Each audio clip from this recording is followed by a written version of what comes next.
आप इस वीडियो को ज़्यादा से ज़्यादा शेयर करें और यूट्यूब पर जाकर हमारे चैनल को सब्सक्राइब कर लें, फेसबुक पर जाकर भी फॉलो जरूर करें। नमस्कार, तेज हरियाणा से गुरविंदर पन्नू। और 54 दिनों का लॉकडाउन 1, 2, 3 पूरा करने के बाद अब हम लॉकडाउन 4.0 में प्रवेश कर चुके हैं। और डबवाली में किस तरीके के इस वक्त के हालात हैं, डबवाली प्रशासन की तरफ से लोगों की सुविधाओं को देखते हुए किस तरीके के इंतजाम किए गए हैं, क्या दिशा निर्देश दिए गए हैं, बहुत सारे ऐसे सवाल हैं। और मेरे साथ डबवाली से एसडीएम साहब डॉक्टर विनेश कुमार जी मेरे साथ हैं। हम उन्हीं से चर्चा करेंगे तमाम ऐसे बिंदुओं पर जो आपके सवाल थे और उनसे हम साझे करेंगे, उन सवालों के जवाब जानने की कोशिश करेंगे। डॉक्टर साहब, सबसे पहले आपका तेज हरियाणा पर बहुत बहुत स्वागत है। जी, थैंक यू। डॉक्टर साहब, अभी हम लॉकडाउन 4.0 में प्रवेश कर चुके हैं।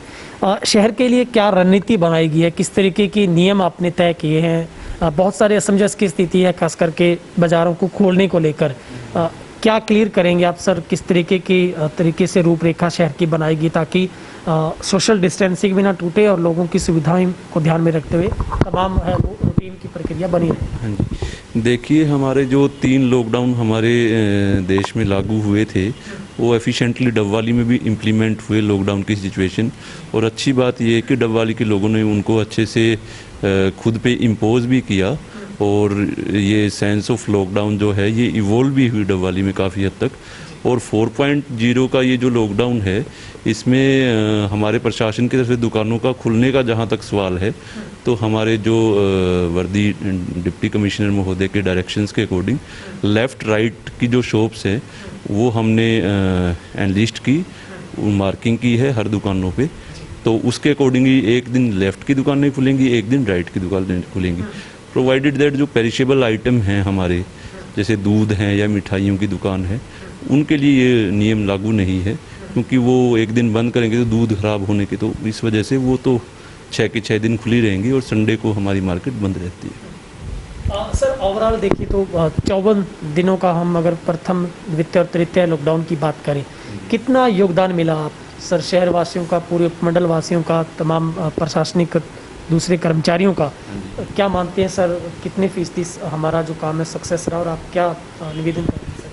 देखिए, मैं पूरे डबवाली क्षेत्रवासियों का धन्यवाद करना चाहूँगा, क्योंकि हमें प्रशासनिक अधिकारी के तौर पे हमें कोई ज़्यादा मशक्क़त नहीं करनी पड़ी, क्योंकि मैंने आपको बताया लोगों ने ये जो लॉकडाउन की अनुपालना है ये खुद से की है। बहुत कभी हमने थोड़ा सा एनफोर्स करना पड़ता था, कभी थोड़ा चालान करके सख्ती के माध्यम से, या कोई मास्क यूज़ नहीं कर रहा तो उसका चालान करना, जो सोशल डिस्टेंसिंग मेंटेन नहीं करना उनको थोड़ा सा सख्ती की भाषा में समझाना। लेकिन मोर और लेस मोर देन 95% लोगों ने खुद ही इस लॉकडाउन को अपने ऊपर इम्पोज किया है और ये चीज़ें कामयाब हुई। सर, एक सवाल है जो हर बार रहता है, अभी भी कुछ लोगों के समंजस ऐसी डाउट है स्थिति में। सर, परमिशन को लेकर एक बड़ा सवाल रहता है, लोग काफ़ी चक्कर भी काटते हैं, कुछ लोग ऑनलाइन आते हैं, कुछ लोग चाहते हैं कि उन्हें सीधे परमिशन जाते ही मिल जाए। सर, इसमें थोड़ा क्लियर करें कि क्या अगर किसी को शादी की परमिशन लेनी है, या फिर अभी भी ऐसे बहुत सारी फैमिलीज हैं जो बाहर फंसे हुए हैं, तो उन लोगों को अगर यहाँ पर आना है या फिर यहाँ से किसी को बाहर जाना है, उसके लिए सर सही तरीके का रास्ता क्या है?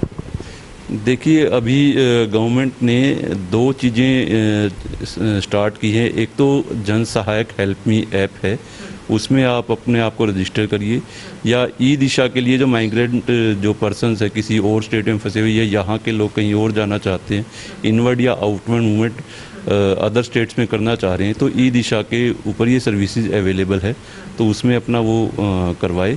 छोटी मोटी कोई इमरजेंसी की सिचुएशन है उसमें मैं लोकल लेवल पे परमिशन दे भी रहा हूँ। जी, शादी की भी हो सकती है सर? हाँ, शादी की परमिशन मिल जाती है। जी सर, अभी हम जिक्र करते हैं शहर में एक बहुत पुरानी मांग है यहाँ की पुरानी सब्जी मंडी को नई सब्जी मंडी में शिफ्ट करना। और सबसे बड़ी दिक्कत ये भी आती है कि सर जब पुरानी मंडी है वहाँ पर अगर बारिश आती है तो गंदगी से बुरा हाल होता है, क्राउड वहाँ पे बहुत ज़्यादा है क्योंकि बड़ी कंजस्टेड जगह है। क्या इसके लिए भी सर कोई आपकी तरफ से प्लानिंग तैयार हुई है कि नई मंडी को दोबारा शुरू किया जाए, क्योंकि वो ऑलरेडी बनकर तैयार हो चुकी है? ऐसा प्रपोजल? देखिए, ये बड़ी जेन्युइन मांग है पुराने टाइम से, क्योंकि हमारा जो पुरानी सब्जी मंडी है वो शहर के बीचों बीच बनी हुई है, कंजस्टेड भी है, वहाँ पे स्ट्री कैटल्स का भी इशू रहता है और थोड़ा सा लो लाइंग एरिया है, बारिश की वजह से वहाँ पे गंदगी वगैरह और कीचड़ ज़्यादा हो जाता है। तो इस सब चीज़ों को देखते हुए खुद आड़ती जो हैं, सब्जियों के आड़ती हैं, वो लोग मिलने भी आए थे और उनकी डिमांड ये भी है कि नई सब्जी मंडी में हमें शिफ्ट किया जाए। बट जो अभी तक नई सब्जी मंडी में शॉप्स की अलॉटमेंट है वो हायर अथॉरिटी द्वारा नहीं की गई है, लेकिन टेम्परेली हम यहाँ पे नई सब्जी मंडी जल्द स्टार्ट करवाएंगे डीसी साहब से डिस्कस करके। और मैं चीफ एडमिनिस्ट्रेटर सर से भी मैं रिक्वेस्ट करूँगा कि अलॉटमेंट जल्दी करवा के, ताकि आड़ती लोग अपनी वहाँ पे शॉप जो है, जो अपना जो भी मैनेजमेंट का इशू है वो अच्छे से कर पाएँ। सर अगला मेरा सवाल है, हम आपको बधाई भी देते हैं, सफाई व्यवस्था को लेकर शहर के इतिहास में ऐसा पहली बार नज़ारा दिख रहा है कि अब सड़कों पर स्वच्छता का आलम दिखने लगा है। लोग ये चाहते हैं सर कि क्या ये वाकई कोविड-19 का हिस्सा मानकर लोग इसको देख रहे हैं कि इसीलिए इतनी सफाई हुई है, लेकिन इस बात में दोहराई नहीं है कि आपकी मेहनत और प्रयासों से सब संभव हो पाया है। क्या सर आगे भी इसको दुरुस्त रखा जाएगा? शहर के सफाई व्यवस्था के लिए सर क्या नगर परिषद की तरफ से कोई खास प्लान तैयार किया गया है सर? सफाई के लिए देखिए, जैसे जब मैंने यहाँ पे ज्वाइन किया था तब से सफाई का मसला था। एक कूड़ा संघर्ष समिति भी बनी हुई थी, तो कुछ टेक्निकल इश्यूज़ थे, टेंडर पहले लगे थे और मैंने ही टेंडर में कुछ कमियां भी निकाली थी, आई रिमेंबर। तो अब टेंडर उसमें कमियां दुरुस्त करके दोबारा टेंडर लगाया गया था, वो ओपन कर दिया गया है। डोर टू डोर जो गार्बेज कलेक्शन का वो टेंडर था वो सुचारू रूप से चल रहा है। और जो हमारे एम्प्लॉयज़, जो नगर परिषद के एम्प्लॉयज़ हैं, उन्होंने, और जो टेंडर है हमारा, उन्होंने अपना अपना एरिया डिवाइड कर रखा है, उसके अकॉर्डिंगली वो सफाई करते हैं। सुबह शाम उनके जो व्हीकल्स हैं, टेम्पू है या ट्रैक्टर हैं, और वो जेसीबी से कचरा उठाते हैं, सुबह शाम दोनों टाइम वो उठाते हैं। तो सफाई व्यवस्था इसी वजह से दुरुस्त होगी और आगे भी ऐसे ही मेंटेन रहेगी। एक एसडीएम साहब, शहर में लाइटिंग की व्यवस्था को लेकर थोड़ी समस्या जरूर है अभी भी कुछ हिस्सों में। उसका भी टेंडर था लेकिन वो सीढ़ी नहीं चढ़ पाया है। क्या आपकी तरफ से ये भी प्रयास होगा कि नगर परिषद के साथ इसको आगे बढ़ाते हुए इस कदम को वहाँ पर लाइटिंग की व्यवस्था की जाए? हाँ जी, हाँ जी, लाइटिंग का शहर में 2 टेंडर हमने बड़े टेंडर लगाने, एक लगा दिया है, एक लगाना बाकी है। इसमें 2 चीज़ें हैं, एक तो नई जो लाइट्स हैं वो इंस्टॉल करने का, और एक पुरानी लाइट्स की रिपेयर का।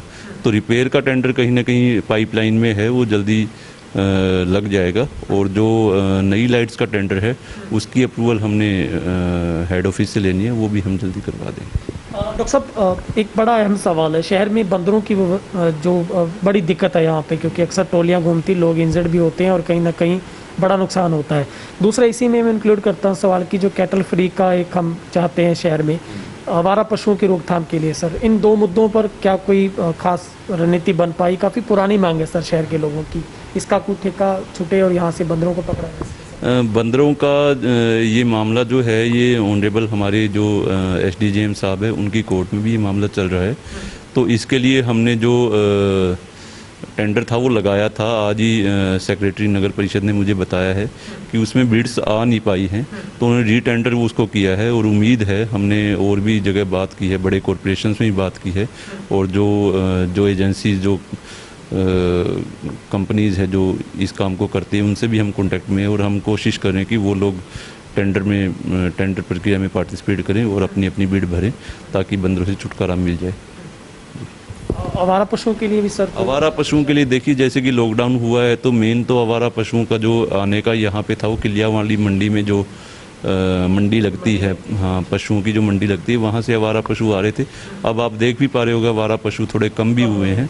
और हम इसका भी जो पशुओं के पकड़ने का और इनका जो काम है वो भी दुरुस्त करवाएंगे नगर परिषद के थ्रू। जो गायें हैं हम गौशाला में, और जो नंदी है वो नंदीशाला में शिफ्ट करवाएंगे। डॉक्टर साहब, अभी खरीद केंद्र इस बार डबवाली में पहली बार हुआ कि लगभग 40 के आसपास खरीद केंद्र बनाए गए थे। सर क्या ताज़ा रिपोर्ट है? सब जगह पे काम पूरा हो चुका है? और दूसरा, किसानों की फसलों के भुगतान को लेकर भी सवाल है कि अभी बहुत सारे ऐसे किसान हैं सर, ये विपक्ष भी कहता है कि अभी तक किसानों के खाते में पेमेंट नहीं गई है।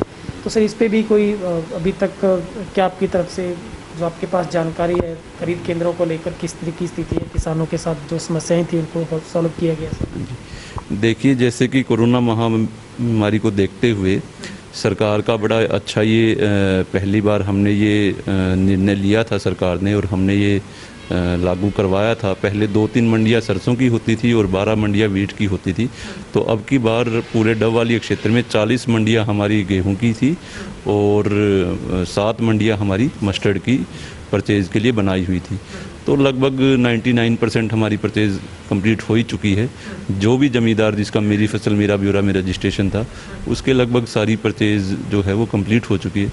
जहाँ तक पेमेंट का इशू है, वो मेरी एजेंसी कंसर्न एजेंसी से बात हो भी रही है।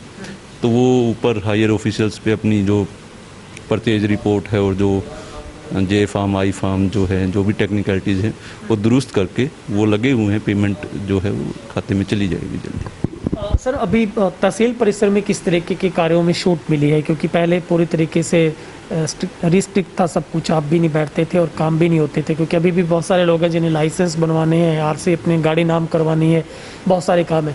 किन किन कार्यों में सर छूट मिली है या फिर इस लॉकडाउन 4 के बाद संभावना है उनके चलने की? देखिए, रेवेन्यू जनरेशन के लिए हमारे तहसील में जो सबसे पहले काम हमने स्टार्ट किया था वो रजिस्ट्रीज़ का काम स्टार्ट किया था, क्योंकि उससे हमारी गवर्नमेंट को भी रेवेन्यू जनरेट होता है स्टैंप ड्यूटी के ज़रिए। तो तहसील का काम हमने स्टार्ट करवा दिया था। इसके अलावा जो हमारे कास्ट सर्टिफिकेट हैं या और सर्टिफिकेट तहसील से रिलेटेड हैं वो भी स्टार्ट किए। मेरे ऑफिस में पर्टिकुलर जो मोटर व्हीकल रजिस्ट्रेशन का काम और ड्राइविंग लाइसेंस का काम, ये हमने बहुत लिमिटेड उसके लिए स्टार्ट किया है। थोड़े थोड़े हम टोकन 20-20 टोकन ही काट रहे हैं और धीरे धीरे काम स्टार्ट करें ताकि ज़्यादा भीड़ इकट्ठी ना हो और सोशल डिस्टेंसिंग भी मेंटेन रहे। जी सर, एक शहर के लोग इस थोड़ा सा इसमें दिक्कत लेते हैं कि पुलिस चालान बहुत काटती है। हालांकि डबवाली के इतिहास में पूरे हरियाणा की दृष्टि से देखें तो पहली बार ऐसा हुआ है कि यहाँ पर लॉकडाउन के 54 दिनों के भीतर ही कम से कम 22 मार्च से लेकर अब तक करीब 25-30 लाख से भी ज़्यादा के चालान है वो भरे भी जा चुके हैं। तो अब सर पुलिस अभी भी चालान काटती है, लोगों में थोड़ा सा भय है कि शहर से बाहर नहीं निकल सकते, वो उनके चालान काटे जाते हैं। लेकिन क्या ये भी मसलन आदत एक शहर की थोड़ी बदली है कि अब लोग हेलमेट के साथ नज़र आने लगे हैं? सर क्या आपकी अपील उन लोगों के लिए जो थोड़ा डर मानते हैं सर, और इस बात का भी बहाना होता है कि पुलिस चालान बेवजह काट रही है सर? इस बारे में तो मैं यही कहूँगा कि चालान जो काट रही है पुलिस, वो एक मोटर व्हीकल एक्ट के अंतर्गत ही काट रही है। वो तो अपना लीगल काम कर रही है। तो कहीं ना कहीं अगर आपके पास डॉक्यूमेंट्स नहीं है या आप ट्रैफिक रूल्स फॉलो नहीं कर रहे या हेलमेट नहीं है, आप डीएल अपने साथ नहीं कैरी कर रहे या और जो ट्रैफिक से रिलेटेड जो इश्यूज़ हैं उनसे रिलेटेड ही चालान काटे जा रहे हैं। कोई इलीगल चालान तो कटता नहीं है। तो शहर वासियों से मेरा रिक्वेस्ट है, स्पेशली दोपहिया वाहन वालों से, कि हेलमेट का यूज़ करें, क्योंकि हादसे का पता नहीं चलता। अगर आप स्पीडली कोई 2 व्हीलर चला रहे हैं तो कभी भी आपके गिर के साथ भगवान ना करे कोई ट्रेजेडी भी हो सकती है। तो इसलिए मेरा शहर वासियों से रिक्वेस्ट है, इस चीज़ को सख्ती से ना लें। पुलिस अपना काम कर रही है, चालान जो है वो गलत नहीं कट रहे, with in rules challan cut रहे हैं। तो लोगों को अवेयर होने की ज़रूरत है, वो खुद इस चीज़ को अवेयरनेस को समझे कि वो ट्रैफिक रूल्स फॉलो करें और डॉक्यूमेंट्स वगैरह जो अपने व्हीकल के हैं वो पूरे करें, और फिर उनको चालान से डरने की ज़रूरत है नहीं। सर आखिरी सवाल आपसे, आप पूरे शहरवासियों से क्या अपील करेंगे लॉकडाउन 4 में किस तरीके से लोग अपने आप को सेफ जोन में रखें? और हम आपको सर सैल्यूट भी करते हैं कि हमारा पूरा शहर एक सेफ है, यहाँ पर कोई कोरोना का पॉजिटिव मरीज नहीं मिला है, नंदेड़ को छोड़कर वो भी ठीक हो गए हैं। और आप सैल्यूट है सर हमारा आपको बार बार। क्या अपील है सर आपके शहर के लोगों के लिए कि वो इसको एहतियात तौर पर बरतें और सब चीज़ों को फॉलो करें? देखिए, बार बार जब से ये कोरोना महामारी वैश्विक तौर पे फैली है और इंडिया में स्पेशली ये जब से आई है, तब से ही from the very first day माननीय प्रधानमंत्री जी ने जनता कर्फ्यू का आह्वान किया था। उस दिन से लेके आज तक डबवाली वासियों ने पूरा सहयोग प्रशासन का किया है, सरकार का पूरा सहयोग किया है। जनता कर्फ्यू भी अच्छे से यहाँ पे एनफोर्स हुआ था और लॉकडाउन का भी जो पालन है लोगों ने बड़े अच्छे से किया है।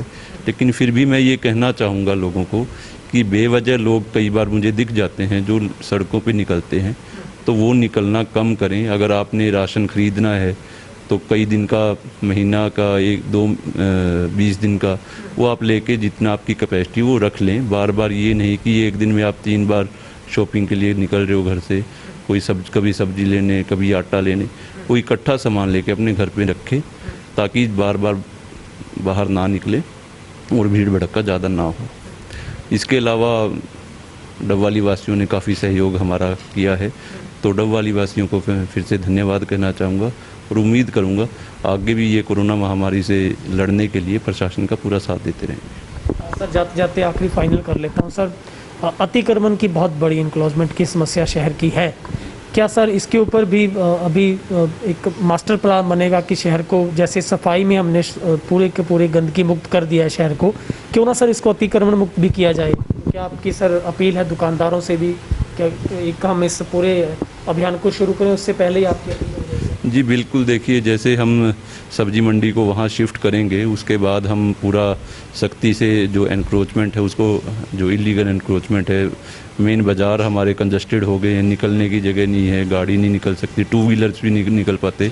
तो मेरा दुकानदारों से अनुरोध है कि वो अपने सामान को बाहर ना निकालें, जो अपना एनक्रोच करके रखते हैं दुकानों के बाहर वो ना करें, पहले ही ना करें, अन्यथा फिर ये सब्जी मंडी शिफ्ट होने के बाद जो नगर परिषद के कर्मचारी वो सख्ती से अपना रुख अपनाएंगे और जो भी अतिक्रमण का सामान है वो जब्त करके तो जो भी कानूनी तौर पे जुर्माना होगा और जो भी लीगल कार्रवाई होगी वो अमल में लाई जाएगी। तो मेरा दुकानदारों से रिक्वेस्ट है, पहले ही अपने अतिक्रमण के सामान को अपना अंदर करें, जो गवर्नमेंट का रास्ता है उसको उतना ही खुला और खाली रखें, वो उनके फ़ायदे के लिए ज़्यादा ज़रूरी है। बहुत बहुत शुक्रिया सर बातचीत के लिए, बहुत बहुत शुक्रिया। Thank you so much. तो ये थे मेरे साथ डबवाली से एसडीएम डॉक्टर विनेश कुमार जी। तो निश्चित तौर पर डबवाली में लॉकडाउन 4 के अंदर प्रशासन आपके लिए एक सुपर मास्टर प्लान लेकर आ रहा है और आपके लिए एसडीएम साहब ने अपील भी की है तमाम शहरवासियों से कि आपको इसी तरीके से धैर्य का परिचय देते हुए तमाम बातों पर आपको अपने कर्तव्यों को निभाना होगा, आपको ट्रैफिक रूल्स को मानना होगा, आपको कोरोना से एहतियात के तौर पर सोशल डिस्टेंसिंग को अपनाना होगा, चेहरे पर मास्क रखना होगा और जो नियम एक बनाया गया है दुकानों को, बाज़ारों को खोलने का, उसके अनुरूप ही आपको चलना होगा।